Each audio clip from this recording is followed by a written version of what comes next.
Setiap tahun, berjuta-juta orang mati akibat pelbagai jenis penyakit moden seperti strok, diabetes, penyakit jantung dan lain-lain. Dewasa ini, serangan pelbagai jenis penyakit berjangkit menyebabkan kebimbangan dan ketakutan di kalangan penduduk dunia. Apakah ini harga yang perlu kita bayar demi permodenan? Mengapakah semakin maju masyarakat dan dunia perubatan, semakin banyak penyakit berbahaya menyerang kita? Puncanya ialah diet yang tidak seimbang yang menyebabkan tubuh mendapat nutrien yang tidak seimbang. Ini menjejaskan metabolisme normal yang menyebabkan imuniti dilemahkan.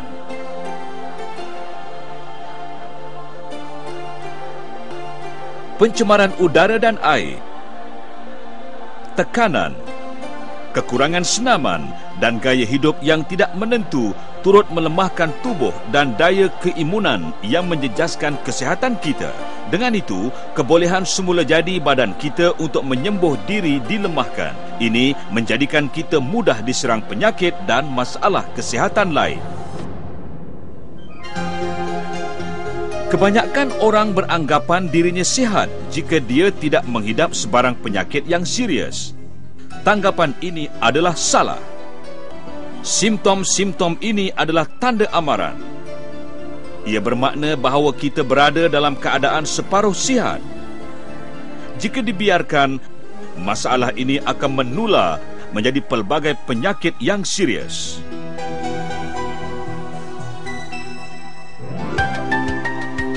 Berkat usaha para ahli sains yang berterusan telah menemui kaedah penyelesaiannya sejak tahun 70-an lagi. Pada tahun 1975, Kongres Amerika Syarikat telah mengumpulkan ahli sains terkemuka dari seluruh negara untuk menubuhkan sebuah jawatan kuasa khas penyelidikan nutrien makanan akibat kegagalan perubatan moden untuk mengawal penularan penyakit.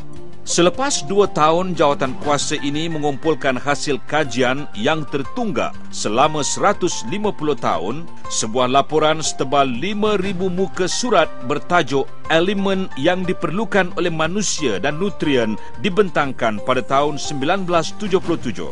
Laporan ini menyatakan bahawa penyakit kronik moden tidak boleh diubati secara berkesan melalui perubatan atau pembedahan. Masalah kesihatan kita disebabkan terutamanya oleh metabolisme sel yang tidak normal. Jika sel badan memperoleh khasiat seimbang yang tetap, badan pasti sihat. Maka lahirlah terapi pembaharuan molekul. Penerima hadiah Nobel sebanyak 2 kali, Dr. Linus Pauling telah meramalkan bahawa terapi pembaharuan molekul akan menjadi aliran utama dunia perubatan abad ke-21. Universiti terkemuka di Amerika Syarikat seperti Universiti Johns Hopkins dan Universiti California menjadikan pengajian aktiviti sel sebagai subjek wajib. Nyatalah kepentingan terapi pembaharuan molekul. Terapi pembaharuan molekul juga dikenali sebagai terapi pembaharuan sel. Molekul merujuk kepada 60 trilion sel di dalam badan manusia. Punca segala penyakit ialah metabolisme sel yang tidak normal. Kita dapat memulihkan keadaan atau mencegahnya dengan membaharukan sel yang tidak normal. Untuk memastikan fungsi sel tubuh kita kembali normal, kita perlu memenuhi 4 keperluan utama sel. 1. Nutrien yang seimbang. 2. Oksigen yang cukup. 3. Air tulen yang mencukupi. Dan 4. Kesihatan rohaniah. Konsep kesihatan terapi pembaharuan molekul Elkern memberikan penekanan kepada 4 langkah utama yang selaras dengan konsep saintifik. Langkah 1. Nutrien yang seimbang. Pakar pemakanan bertaraf dunia, Dr. Ragnar Berg mengesyorkan pengambilan 80% makanan beralkali dan 20% makanan berasid untuk mengekalkan tahap kesihatan yang optimum. Sayuran dan buah-buahan, susu, putih telur dan alga adalah contoh biasa makanan beralkali. Makanan ini harus mengandungi 46 jenis nutrien perlu bersama dengan pengambilan karbohidrat, lemak, serat dan air. Kebanyakan makanan yang kita makan mengandungi bahan kimia. Tabiat pemakanan yang tidak sihat menyebabkan kita tidak dapat memenuhi keperluan tubuh. Kita tidak dapat memastikan tubuh memperoleh nutrien perlu yang secukupnya walaupun diet kita dijaga. 1/3 daripada kematian kanser di Amerika Syarikat disebabkan oleh pemakanan yang tidak seimbang dan kekurangan nutrien.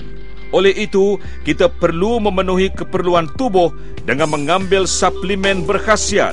Setiap jenis nutrien adalah saling melengkapi.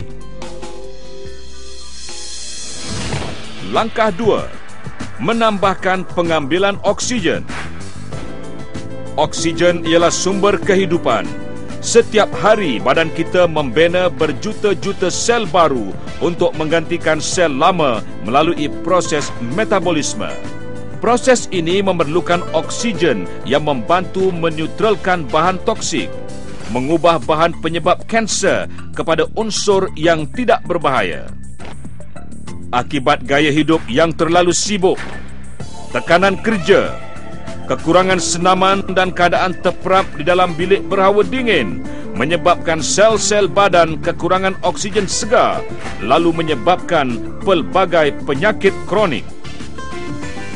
Senaman fizikal, senaman guasa dan mengambil suplemen yang sesuai dapat meningkatkan pengambilan oksigen dan menggalakkan peredaran darah. Langkah 3. Detoksifikasi. Pembuangan najis ialah cara asas untuk menyingkirkan najis terlonggo.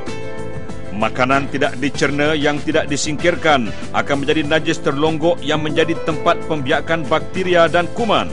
Toksin yang terkumpul boleh meresap melalui dinding usus dan memasuki saluran darah, disebarkan ke seluruh tubuh yang kemudiannya mengganggu fungsi sel sihat.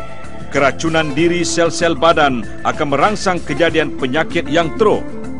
Laporan kajian perubatan gastro-usus Jepun menjelaskan bahawa orang yang membuang air besar secara normal setiap hari masih menyimpan 6 hingga 10 paun najis terlonggok di dalam ususnya. Laporan Pertubuhan Kesihatan Sedunia juga meramalkan kanser kolon akan menjadi pembunuh nombor 1 di negara maju. Langkah 4. Pelarasan kesihatan. Untuk memastikan tubuh yang sihat, kita perlu mendapatkan nutrien yang seimbang, oksigen yang mencukupi serta detoksifikasi yang tetap.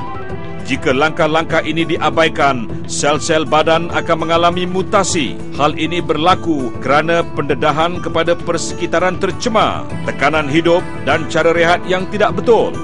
Ini menyebabkan ketidakselesaan pada bahagian badan yang tertentu, akhirnya menjadi masalah kesihatan yang serius.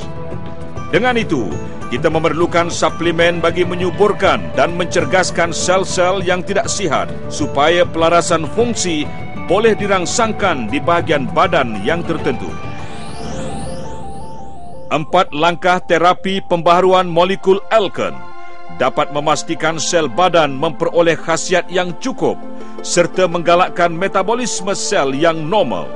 Rangkaian suplemen kesihatan alken adalah bagi menampung keperluan regimen penjagaan kesihatan orang zaman moden. Kesimpulannya, punca segala penyakit ialah masalah metabolisme pada peringkat sel. Jika anda ingin mengelakkan masalah metabolisme sel, fahamilah keperluan asas sel bagi meningkatkan daya keimunan dan penyembuhan diri dengan menguasai teknik MRT Alken. MRT Alken menganjurkan terapi pengurusan kendiri. Tubuh anda adalah doktor yang terbaik. Ingat, mencegah adalah lebih baik daripada merawat.